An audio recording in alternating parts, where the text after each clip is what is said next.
오늘도 주의 전에 나와서 같이 예배 드리시면서 하나님 앞에 기도하고 찬양하고 또 말씀을 같이 나눌 때 하나님의 성령께서 저와 여러분의 심령과 인생 가운데 임재하시기를 간절히 소망합니다. 설교를 준비하다 보면 어느 때는 이렇게 잠을 설치는 때가 있어요. 어제 좀 설쳤습니다, 제가. 여러분이 느끼실 때가 있을 겁니다. 잘 안 돼. 그래서 설친 게 다른 이유는 아니고 교회를 이제 생각하다가 또 기도하다가 늘 토요일 날이 되면 그렇게 합니다.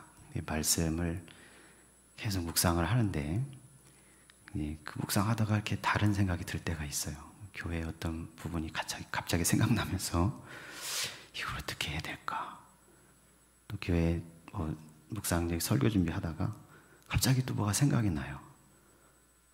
하나님이 주시는 그런 생각이라고 저는 생각하는데 어쨌든 고민하다가 생각하다가 또 기도하다가 또 말씀을 생각하다가 이러다 보니까 좀 설쳤습니다.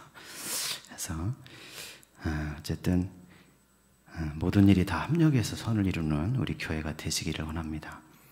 2022년도가 이제 2주 남고 앞으로 2023년도가 시작이 되는데 새해에는 더 새로워진 우리 교회, 또 새로워진 성도, 새로워진 모임들, 이제 그런 역사가 일어나게 될 줄로 믿습니다.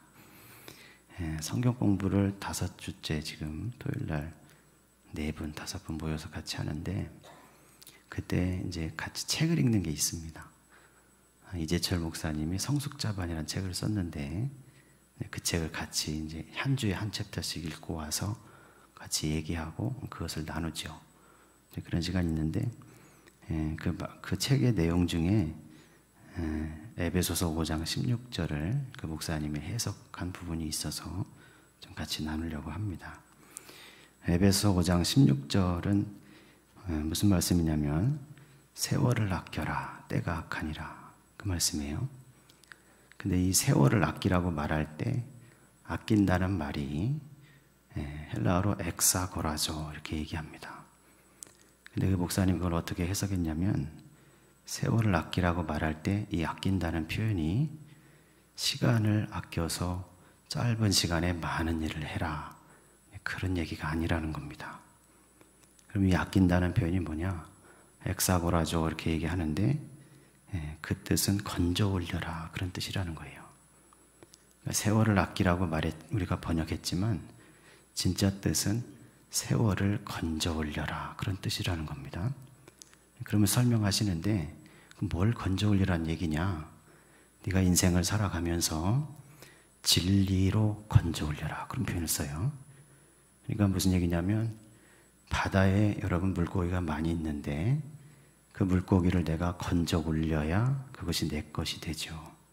마찬가지로 우리가 인생을 살아가면서 많은 시간들을 보내고 있는데 그 시간들 속에서 진리 되시는 하나님을 만나고 진리 되시는 예수 그리스도를 경배하고 그분을 만나는 시간들을 건져 올려야 된다는 겁니다.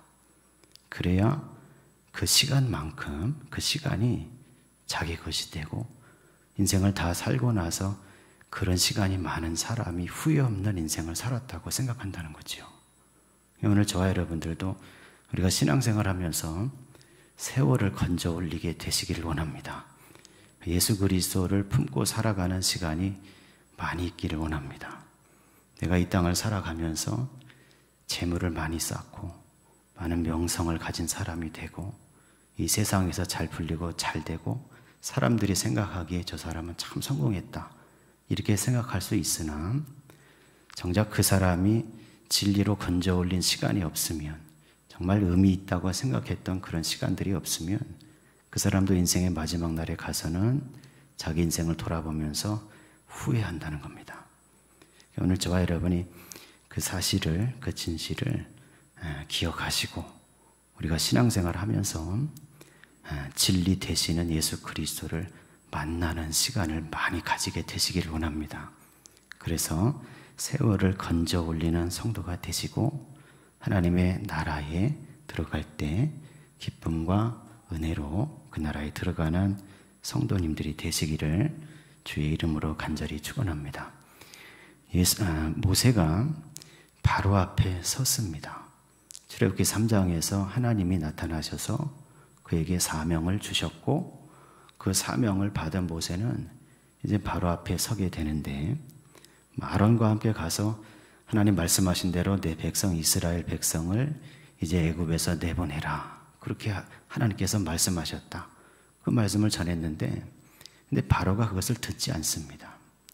듣지 않을 뿐만 아니라 도리어 이스라엘 백성에 대한 억압과 그들을 다스리고 그들을 때리고 그들을 압제하는 것을 더 강하게 하는 거지요. 그래서 이스라엘 백성들은 모세와 아론이 거기에 들어가서 바로에게 그렇게 얘기했기 때문에 그 일 때문에 자기들에 대한 압제가 자기들에 대한 강제 노역이 더 심해졌기 때문에 모세와 아론을 향해서 불평과 불만을 쏟아내고 그들을 향해 손가락질하면서 왜 당신들이 와서 바로에게 그런 얘기를 해서 우리를 더 힘들게 하느냐고 따지는 겁니다. 그러니까 모세와 아론은 굉장히 곤혹스러운 상황에 처한 거죠. 하나님 말씀하셨으니까 말씀대로 자기들이 가서 얘기했으니까 바로가 들어야 되는데 바로는 듣지 않고 도리어 이스라엘 백성을 더 억압하고 이스라엘 백성들은 그 일 때문에 자기들이 힘들어지게 되니까 모세와 아론을 막 손가락질하면서 모세와 아론을 막 욕하는 거예요. 그런 상황에서 모세가 하나님 앞에 엎드려서 기도하는 겁니다. 하나님, 왜 이 백성을 구하지 않으십니까? 왜 나를 보내셔서 이런 공경 가운데 처하게 하십니까? 그러면서 하나님께 기도했더니 그때 하나님께서 모세에게 응답하신 내용이 오늘 출애굽기 6장에 있는 말씀입니다. 그래서 6장의 말씀에서 하나님 뭐라고 얘기하시냐면 1절에 보니까 하나님께서 강한 손으로 이스라엘 백성을 내보내게 하겠다 약속하셨어요. 그리고 또 보니까 나는 여호와다 이렇게 말씀하시는 겁니다. 내가 아브라함과 이삭과 야곱에게는 전능한 하나님이다 이렇게 얘기했는데 모세를 통해서는 여호와 하나님인 것을 드러냈다는 겁니다. 전능한 하나님과 여호와 하나님이 무슨 차이가 있습니까? 전능한 하나님은 뭡니까? 뭐든지 가능하게 하시는 분, 무슨 일이든지 할 수 있으신 분 이렇게 얘기했는데 여호와 하나님은 야훼 하나님이라는 뜻인데 그 뜻은 뭐냐면 스스로 계신 분이라는 뜻입니다. 다시 말해서 하나님은 그냥 모든 일을 하실 수 있는 그런 존재일 뿐만 아니라 그 하나님은 스스로 계신 분, 다시 말해서 무엇에 의해서 만들어진 분이 아니라 도리어 그분이 모든 것을 창조하신 분, 그러므로 그분이 세상과 만물의 주인이 되시는 분이다 하는 사실을 모세를 통해서 계시하셨다는 말씀입니다. 그 얘기를 하시면서 하나님께서 그들에게 내가 아브라함과 이삭과 야곱을 통해서 언약했던 게 있다는 거죠. 가나안 땅으로 인도해서 약속의 땅을 주겠다고 약속했는데 이제 그 이스라엘 자손의 신음소리를 듣고 언약을 내가 기억했다는 겁니다. 하나님께서 그러니까 너는 이제 가서 이 얘기를 이스라엘 자손들에게 얘기하라는 거죠. 근데 그 내용이 오늘 읽은 본문의 말씀입니다. 이 말씀 중에서 오늘 6절, 7절, 8절 말씀 우리 세 구절만 같이 한번 읽어보겠습니다. 6절에서 8절까지입니다. 그러므로 이스라엘 자손에게 말하기를 나는 여호와라 내가 애굽 사람의 무거운 짐 밑에서 너희를 빼내며 그들의 노역에서 너희를 건지며 편팔과 여러 큰 심판들로서 너희를 속량하여 너희를 내 백성으로 삼고 나는 너희의 하나님이 되리니 나는 애굽 사람의 무거운 짐 밑에서 너희를 빼낸 너희의 하나님 여호와인 줄 너희가 알지라. 내가 아브라함과 이삭과 야곱에게 주기로 맹세한 땅으로 너희를 인도하고 그 땅을 너희에게 주어 기업을 삼게 하리라. 나는 여호와라 하셨다 하라. 아멘. 모세를 통해서 지금 6절, 7절, 8절 말씀을 통해서 하나님은 지금 언약을 기억하시고 그 신음소리를 들으시고 언약을 기억하신 하나님께서 이제 애굽 사람의 무거운 짐 밑에서 너희를 빼내게 할 거다. 강한 손으로 편팔로 그렇게 할 텐데 너희를 속량해서 이제 너희는 내 백성이 되고 나는 너희 하나님이 될 것이다. 그래서 너희에게 아브라함과 이삭과 야곱에게 주기로 맹세한 땅으로 너희를 인도하고 그리고 그 땅을 너희에게 주어서 영원한 기업을 삼게 하겠다 하면서 그 약속의 말씀, 은혜의 말씀을 이스라엘 백성에게 전하라고 모세에게 응답하셨습니다. 오늘 저와 여러분이 이 말씀을 통해서 하나님이 어떤 분이신지를 보게 되시기를 원합니다. 제가 가만히 말씀을 묵상하면서 생각해 보니까 하나님이 어떤 분이신지가 이 말씀 속에 다 드러나 있더라고요. 먼저 저와 여러분이 4절, 5절과 8절 한번 읽어봤으면 좋겠습니다. 출애굽기서 6장 4절과 5절 그리고 8절입니다. 4절과 5절을 먼저 읽겠습니다. 가나안 땅 곧 그들이 거류하는 땅을 그들에게 주기로 그들과 언약하였더니 이제 애굽 사람이 종으로 삼은 이스라엘 자손의 신음소리를 내가 듣고 나의 언약을 기억하노라. 아멘. 8절로 갑니다. 내가 아브라함과 이삭과 야곱에게 주기로 맹세한 땅으로 너희를 인도하고 그 땅을 너희에게 주어 기업을 삼게 하리라. 나는 여호와라 하셨다 하라. 아멘. 가만히 생각해 보니까 이 말씀 속에 드러난 하나님의 모습, 하나님은 어떤 분이신가 생각해 봤더니 하나님은 약속하시고 이루시는 분이다 하는 겁니다. 다시 말하면 언약과 성취의 하나님이시지요. 지금 모세가 바로 앞에 가서 이야기하는 이 시점, 하나님께 엎드려서 기도했더니 하나님께서 응답하시는 이 시점으로부터 수백 년 전에 아브라함을 통해서 이삭과 야곱을 통해서 하나님이 약속하셨습니다. 너희 후손들이 많아지게 할 것이고 가나안 땅을 너희에게 약속의 땅으로 주어서 너희 후손들이 거기 살게 하겠다. 기업으로 주겠다. 약속하셨죠. 근데 그 약속하신 것을 이제 와서 수백 년이 지난 다음에 그것을 이루시는 하나님이십니다. 그것을 성취하시는 하나님이시라는 거죠. 이스라엘 백성에게는 이렇게 약속하고 이렇게 이루셨어요. 가나안 땅을 약속하셨고 수백 년 후에 이스라엘 백성을 출애굽시키셔서 결국은 그 땅에 들여보내셨습니다. 약속하고 성취하셨죠. 오늘 저와 여러분도 마찬가지입니다. 오늘 예수 믿는 저와 여러분에게는 예수 그리스도를 통해서 약속하시고 성취하시는 분이시다 하는 말씀이에요. 예수님을 통해서 약속하셨습니다. 우리가 예수 그리스도를 믿으면 그 믿음을 통해서 구원받고 하나님의 나라의 상속자가 되고 영원한 영생을 누리게 하시겠다는 하나님의 약속을 성취하시는 분이시라는 말씀입니다. 오늘 저와 여러분이 그 약속과 성취하시는 하나님을 붙들고 살아가게 되시기를 원합니다. 오늘 저와 여러분에게 사랑하시고 예수 그리스도를 통해서 약속하신 구원의 약속, 은총의 약속, 그것을 믿고 그것을 붙들고 오늘 하루하루를 살아가는 성도가 되시기를 간절히 소망합니다. 또 보니까 하나님이 어떤 분이신지가 드러나는데 6절, 7절을 같이 한번 읽어보겠습니다. 6절과 7절입니다. 그러므로 이스라엘 자손에게 말하기를 나는 여호와라. 내가 애굽 사람의 무거운 짐 밑에서 너희를 빼내며 그들의 노역에서 너희를 건지며 편팔과 여러 큰 심판들로서 너희를 속량하여 너희를 내 백성으로 삼고 나는 너희의 하나님이 되리니 나는 애굽 사람의 무거운 짐 밑에서 너희를 빼낸 너희의 하나님 여호와인 줄 너희가 알지라. 아멘. 6절 7절을 보니까 하나님 어떤 분이시냐면 그 백성의 신음소리를 듣고 그들을 속량하시는 분이다 하는 말씀이죠. 오늘 저와 여러분들도 하나님의 은혜로 속량받은 존재인 것을 믿게 되시기를 원합니다. 이스라엘 백성들에게는 하나님께서 큰 팔, 편팔과 강한 손으로 그들을 속량하셨어요. 여러분, 속량한다는 얘기는 뭐냐면 다시 산다는 얘기입니다.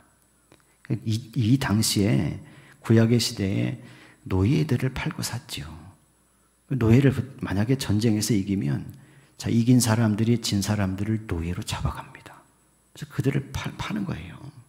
돈을 받고 팔아먹는데 그때 팔려간 노예들을 다시 살 때 이때 속량한다는 표현을 쓰는 겁니다. 지금 하나님께서는 애굽의 노예처럼 종처럼 이스라엘 백성이 팔려갔다고 보는 거지요. 근데 그것을 바로의 억압으로 폭력으로 그렇게 했으니까 하나님도 강한 손으로 편팔로 다시 되찾아오겠다는 겁니다. 이게 구약의 성령입니다. 근데 오늘 저와 여러분 어떻습니까? 예수 그리스도를 통해서 속량받았어요.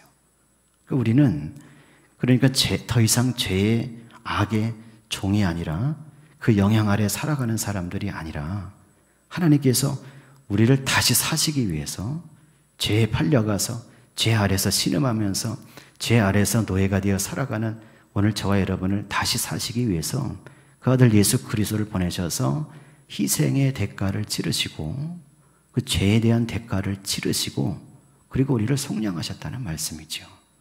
하나님 어떤 분이십니까? 속량하시는 분이세요.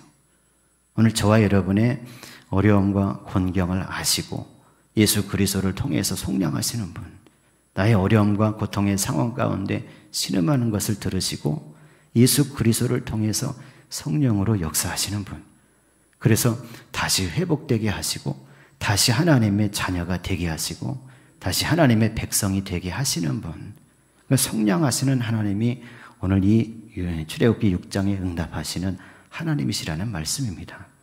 그러므로 저와 여러분이 예수 그리스도를 믿고 하나님을 믿는 성도로 우리가 살아갈 때 우리를 속량하시는 그 하나님의 은혜, 우리에게 약속하시고 그 약속을 이루시는 하나님의 은혜를 누리는 성도가 되어야 할 줄로 믿습니다. 근데 그렇지 못하게 하는 일들이 있다는 거예요. 그렇게 하지 못하게 하는 조건들이, 그렇게 하지 못하게 하는 것들이 우리 가운데 있다는 겁니다. 여러분 오늘 말씀 중에 9절 말씀을 한번 가보겠습니다. 출애굽기서 6장 9절을 같이 한번 읽어보겠습니다. 모세가 이와 같이 이스라엘 자손에게 전하나 그들이 마음의 상함과 가혹한 노역으로 말미암아 모세의 말을 듣지 아니하였더라. 하나님께서 모세를 통해서 내가 너희들의 신음소리를 들었다. 내가 큰 팔로 강한 손으로 이제 바로를 치고 너희들을 다 그 집 밑에서 빼내겠다. 너희들을 속량해서 약속한 가나안 땅으로 들여보내 주겠다. 지금 약속하셨는데 이스라엘 백성들은 모세의 그 말을 듣고 그것을 믿지 않았다는 거예요. 왜 믿지 않았는가 봤더니 마음의 상함과 가혹한 노역 때문에. 무슨 얘기입니까? 하나님은 약속하시고 성취하시고 신음소리를 들으시고 속량하시는 분이신데 그 기쁨과 은혜를 누리지 못하게 하는 것이 있다는 거죠. 그게 뭐냐면 여기 나온 대로 마음의 상함과 가혹한 노역, 다시 말하면 자기의 삶에 지금 보이는 상황과 환경과 고난과 역경 때문에 못한다는 겁니다. 그러므로 저와 여러분이 믿음의 사람이 되어야 하는데 우리는 내 눈에 보이는 상황과 환경보다 크신 하나님을 볼 수 있게 되시기를 간절히 원합니다. 내 상황을 조절하시고 내 역경보다 크신 하나님, 나의 마음의 상함보다 내가 지금 당한 강한 노역보다 이스라엘 백성이 당하고 있는 여러 가지 어려움보다 그것보다 크신 하나님을 보지 못하고 믿지 못하면 아무리 하나님께서 약속하시고 모세를 통해서 선포하시고 모세를 통해서 기적을 보여주셔도 그것을 누릴 수 없는 자가 된다는 거죠. 오늘 저와 여러분은 믿음 위에 서서 나의 상황보다 크신 하나님을 붙들고 살아가게 되시기를 간절히 원합니다. 사실 이스라엘 백성들은 가나안 땅에 들어가기까지 그걸 못합니다. 사실은 이스라엘 백성이 40년 동안 광야 생활을 안 해도 됐어요. 필요가 없는 시간이에요. 사실은 믿음이 있었다면. 여러분 출애굽기서를 쭉 읽어보십시오. 모세가 이스라엘 백성을 데리고 나옵니다. 나와서 출애굽에서 가나안 땅 바로 앞에까지 가는데 채 2년이 안 걸렸어요. 가데스 바네아까지 간대 약 2년 만에 거기 도달했습니다. 근데 거기서 하나님의 약속의 말씀을 듣고 그대로 올라가서 들어갔으면 됐어요. 근데 그때 뭘 합니까? 12명 정탐꾼을 뽑죠. 미리 가서 보고 오라는 겁니다. 근데 갔다 왔더니 12명 중에 여호수아 갈렙 빼고 나머지 10사람이 뭐라고 얘기합니까? 올라가면 죽는다는 거예요. 그 사람들은 우리보다 너무 큰 사람들이고 힘이 장대한 사람들이고 거기 올라갔다가는 그 사람들의 손에 의해서 우리가 다 죽고 말 거라는 거죠. 10사람이 그렇게 얘기하니까 그걸 들은 이스라엘 백성들이 막 한탄하면서 밤새 통곡하면서 하나님을 원망하는 거죠. 모세와 아론을 원망하는 겁니다. 왜 우리를 이 광야로 이끌어내서 저기 올라가서 가나안 사람들에게 죽게 하느냐는 겁니다. 하나님이 그렇게 한다고 말씀하신 적이 없거든요. 자기 상황보다, 자기가 지금 처해 있는 것보다, 내 눈으로 보이는 것보다 더 크신 하나님의 말씀을 붙들어야 되는데 그렇게 하지 못하고 거기서 차라리 우리가 애굽에서 죽었거나 이 광야에서 죽었으면 좋았을 것을 이렇게 한탄하니까 하나님께서 그 말씀을 들으시고 귀에 틀린 대로 이루어 주시는 거예요. 그래서 거기까지 2년 걸렸으니까 정탐한 날이 40일이니까 하루를 1년으로 쳐서 더 38년 동안을 더 광야에서 생활하게 하신 겁니다. 오늘 저와 여러분이 믿음의 눈을 가지고 상황보다 크신 하나님, 고난보다 크신 하나님을 믿고 바라보고 붙들게 되시기를 원합니다. 여러분, 다윗과 골리앗 이야기를 아시죠? 골리앗을 무찌를 때 여러분 그 다윗의 심정이 대합니다. 키가 3m가 되는 골리앗이지요. 다윗이 그를 바라볼 때 왜 두려움이 없었겠어요? 근데 다윗이 그를 이깁니다. 어떻게 이겼습니까? 골리앗이 하나님을 막 모독하고 이스라엘 백성을 막 모독하는데 그때 다윗의 마음에 거룩한 분노가 일어났지요. 그러면서 그 앞에 달려나가면서 너는 칼과 창으로 오지만 나는 뭘로 나간다? 거룩하신 만군의 주 하나님 여호와 이름으로 나간다는 거예요. 자기 눈에 보이는 골리앗보다 하나님이 훨씬 크신 분이시라는 사실을 다윗은 믿고 바라보고 나갔던 거죠. 여러분, 그것 때문에 이길 수 있었어요. 오늘 저와 여러분의 신앙생활을 하면서 바로 그 다윗과 같은 믿음의 사람이 되시기를 원합니다. 여러분, 신약성경 여러분 복음서를 보면 베드로가 무리를 걷습니다. 기억나시죠? 예수 그리스도께서 갈릴리 호수 한가운데 오셨을 때 그걸 바라보고 베드로가 내려서서 물리를 걸었어요. 여러분, 근데 그 베드로가 물리를 걸을 때는 어떤 상태였냐면 주변에 있는 풍랑과 바다를 본 게 아니고 자기를 보고 계시는 예수 그리스도를 바라볼 때였어요. 풍랑보다 그 바다보다 더 크신 주님을 믿고 그 주님을 바라보았을 때 그 믿음이 그 속에 가득 찼을 때 그는 물 위에 서 있을 수 있었어요. 근데 그 뒤에 어떻게 됩니까? 시선을 돌려서 풍랑을 바라보는 순간, 바다를 바라보는 순간 빠져들어갔다는 거예요. 오늘 저와 여러분이 고난을 바라보고 역경을 바라보고 환경을 바라보면 거기 빠져들어갈 수밖에 없습니다. 그러나 그보다 크신 하나님, 그것을 주관하시는 하나님, 크신 손을 가지고 계시는 그 하나님을 바라보고 그분을 믿게 되면 그 믿음의 역사 가운데 저와 여러분이 바다도 걷는 사람 될 줄로 믿습니다. 하나님은 나의 상황보다 크신 분이다. 하나님은 나의 질병보다 크신 분이고, 하나님은 내가 하는 나의 직업과 일보다 크신 분이고, 하나님은 나의 어려움보다 크신 분이다. 하나님은 나의 상처보다 크신 분이다. 오늘 저와 여러분이 그 사실을 믿게 되시기를 원합니다. 그것을 바라보고 붙잡고 살아갈 때 하나님이 주시는 이 속량과 구원의 은총의 역사를 누리는 성도가 될 줄로 믿습니다. 여러분, 또 하나 우리가 하나님의 구원과 속량의 은혜를 누리지 못하게 하는 요소가 있습니다. 바로 12절에 나와요. 오늘 12절 말씀도 마지막으로 읽어보겠습니다. 12절입니다. 모세가 여호와 앞에 아뢰어 이르되 이스라엘 자손도 내 말을 듣지 아니하였거든 바로가 어찌 들으리까? 나는 입이 둔한 자니이다. 아멘. 모세가 하는 얘기입니다. 하나님께서 다 응답의 말씀을 주신 다음에 이스라엘에게 이렇게 말하라 하신 다음에 다시 바로에게 들어가서 그 말을 선포하라고 얘기하셨어요. 그랬더니 모세가 하는 얘기가 뭐냐면 12절에 보니까 여호와 앞에 아뢰어 이르되 이스라엘 자손도 내 말을 듣지 아니하거든. 자기 말이라는 거예요. 그러면서 하는 얘기가 뭐냐면 바로가 어찌 들으리까 하면서 나는 입이 둔한 자니이다 이렇게 얘기합니다.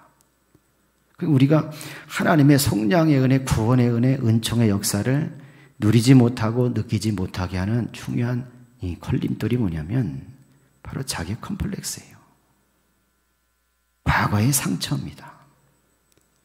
과거에 자기가 안 됐던 경험이에요. 나에게 있는 약함입니다. 바로는 모세는 계속해서 기도할 때 하나님 응답하시고 그것을 말하라고 하시고 하나님이 함께 하신다고 얘기하는데 계속해서 모세는 자기의 과거에 붙잡힌 사람이 돼 있는 거예요. 아직도. 여러분, 그것이 내가 하나님의 성량과 구원의 은혜를 누리지 못하게 하는 요소라는 거죠. 오늘 저와 여러분이 과거에서 떠나게 되시기 원합니다. 나의 컴플렉스에서 떠나야 됩니다. 출애굽기 3장 이후에 하나님께서 계속 바로에게 가서 전하라 그러는데 그때부터 계속해서 읽어보면 모세는 계속해서 안 된다고 얘기합니다. 내가 뭐라고 가서 얘기합니까? 내가 가면 이스라엘 사람들 내 말을 듣지 않을 겁니다. 하나님은 그 말을 들으실 때마다 모세를 딱 살려주는 거예요. 내가 너와 함께 할 것이다. 나의 이름은 여호와다. 창조주다. 주인이다. 얘기하면서 네 막대기를 던져봐라. 뱀으로 변하고 네 손을 품에 넣었다 빼보라. 나병이 걸려있고 그걸 다시 치유하는 역사를 보여주시고 그것도 못 믿거든 가서 나일 강물을 떠다가 땅에 떨어뜨려 보면 그것이 피로 변할 거라는 거예요. 기적을 행할 수 있는 능력을 모세에게 주시는 거죠. 그렇게 해도 모세는 계속해서 자기 컴플렉스, 자기가 안 되는 것만 얘기합니다. 나는 입이 뻣뻣하고 혀가 둔한 사람입니다. 난 말을 잘 못합니다. 하나님은 그때는 막 책망하셔요. 뭐라고 책망하시냐면 누가 입을 치었느냐는 거예요. 누가 사람을 보게 하고 못 보게 하느냐? 누가 걷게 하고 못 걷게 하느냐? 나 여호와가 아니냐? 내가 너의 입에 할 말을 줄 것이니까 너는 가라는 거죠. 근데 모세는 그때도 얘기하는 거예요. 주여 보낼 사람을 보내십시오. 나는 아닙니다.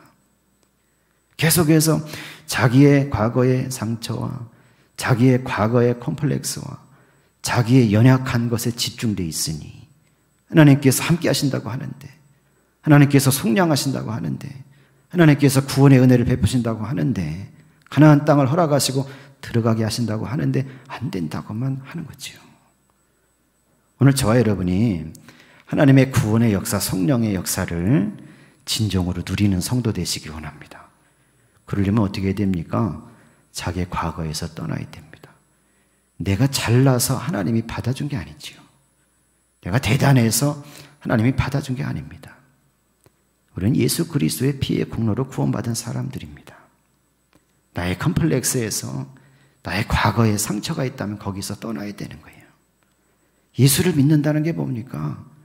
과거의 모든 약한 것에서 내가 예수 그리스도의 보혈로 십자가로 놓였다는 것을 믿는다는 거예요. 오늘 저와 여러분이 믿음으로 예배하며 살아갈 때 나의 과거에서 놓이는 성도가 되시기를 간절히 원합니다. 그래서 나를 속량하시는 하나님, 나에게 구원의 은혜를 베푸시는 하나님, 그 기쁨과 은총의 역사를 누리며 살아가는 성도가 되시기를 간절히 소망합니다. 여러분, 그러려면 어떻게 해야 됩니까? 성령의 역사가 있어야 됩니다. 요한복음 3장에 나오잖아요. 니고데모가 예수님 찾아오지요. 유대인의 관원이 밤에 예수님 찾아와서 참 당신은 선한 선생님입니다. 하나님으로부터 온 사람 아니면 이런 일 어떻게 합니까? 하면서 고백할 때 그때 예수님 니고데모에게 말씀하시죠.